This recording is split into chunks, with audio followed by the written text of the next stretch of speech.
अगर पाकिस्तान के माशी हालात और दहशतगर्दी के हवाले से हालात हद से ज्यादा खराब हैं, तो ये 6 महीने के अंदर ऐसी कौन सी आप समझ लें कि जादू की छड़ी है कि घूम जाएगी कि मईशत के हवाले से भी हालात बेहतर हो जाएंगे और दहशतगर्दी के हवाले से हालात बेहतर हो जाएंगे। और दूसरा अहम सवाल सर ये कि उनके जहन में ये मामला होगा कि सारी चीजों को इमरान खान साहब अदालत में लेके जाएंगे, एट एनी कॉस्ट लेके जाएंगे, और वहां से हमें पसपाई का सामना करना पड़ सकता है। तो उसके इनकाउंटर के लिए भी उन्होंने कुछ रखा होगा सोच के। देखिए, अदलिया की तौहीन तो लगातार की जा रही है, जजेस को दीवार से लगाने की कोशिश की जा रही है। पाकिस्तान तहरीक इंसाफ अब जो जलसा करने जा रही है उसमें वो अदलिया के साथ खड़े होने का अज़म करेंगे।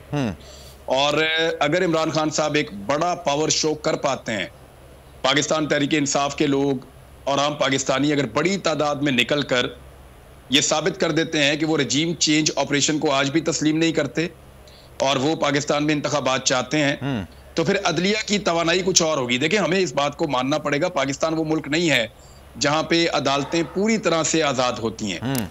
बदकिस्मती से मुझे ये बात करनी पड़ रही है। अच्छा, जहां बहुत सारे प्रेशर्स, बहुत सारे दबाव हमारे इदारों पे, हमारी अदलिया पे इवन होते हैं। बड़े मुश्किल हालात में हमारे जज साहिबान काम कर रहे होते हैं, बहुत सारे प्रोपेगेंडास किए जा रहे होते हैं, कीचड़ उछाले जा रहे होते हैं।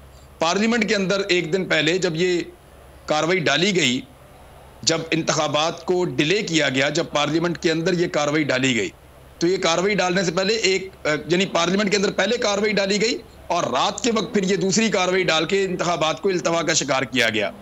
पार्लियामेंट में जो कार्रवाई डाली गई वो अदलिया के खिलाफ थी और अदलिया पे अटैक किया गया था। अब कौम को और वकला को अदलिया के साथ खड़े होना पड़ेगा, तभी हमारी अदलिया जो है वो इस प्रेशर एनवायरनमेंट के अंदर वो दुरुस्त फैसले इंशाल्लाह देगी और उसके नतीजे में पाकिस्तान में देखिए इंतखाब तो होना है, पाकिस्तान इंतखाब तो होना है। और ये होना ऐसे है कि पाकिस्तान तहरीक इंसाफ और दीगर जमातें जाकर वहां पे अदलिया के अंदर इस इशू को उठाएं और वहां पे अदालत के सामने रखें कि जी आपका हुक्म था और ये इलेक्शन को ले गए अक्टूबर तक, आईने पाकिस्तान में इसकी गुंजाइश नहीं है, हमें हमारा इलेक्शन दिलवाया जाए, ये पाकिस्तानियों का हक है। और मोहसिन नकवी जैसे आदमी को आप कैसे मुसल्लत कर सकते हैं पाकिस्तान के सबसे बड़े सूबे के ऊपर? तो नजर आ रहा है सामने लिखा हुआ है जुल्म मिटने के लिए दो चीजों से मिटेगा भाई। एक, अदल की कुर्सी पे जो लोग बैठते हैं ना, वो अदल के हिसाब से फैसले करने लगे। दूसरा, कौम निकल खड़ी उस जुल्म के खिलाफ, तो जुल्म खत्म हो जाएगा। या इन दोनों में से कोई एक चीज हो जाए या दोनों हो जाए। अगर 420 का मुकदमा था, उस वक्त अदलिया में जो लोग बैठे हुए केस देख रहे थे वो पूछते ना यार चीट हुआ कौन है, जब उनको दिखता कोई चीट नहीं हुआ केस खत्म कर देते। तो जालिम जुल्म कर ही नहीं पाता। 9 जजेस ने नोट बिफोर किया मेरे केस को यार, 1.5 साल चला। शख्सी जमानत का केस, सेम केस इस्लामाबाद में कर दिया। एक ही इल्जाम पे 2 केस हो नहीं सकते भाई।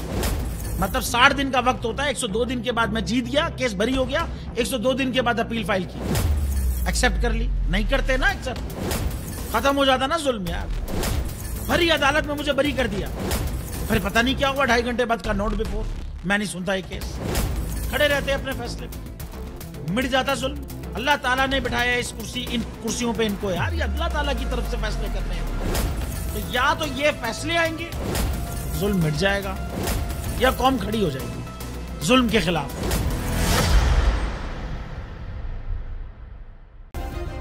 सब्सक्राइब करें और बेल दबाएं ताकि कोई खबर रह न जाए।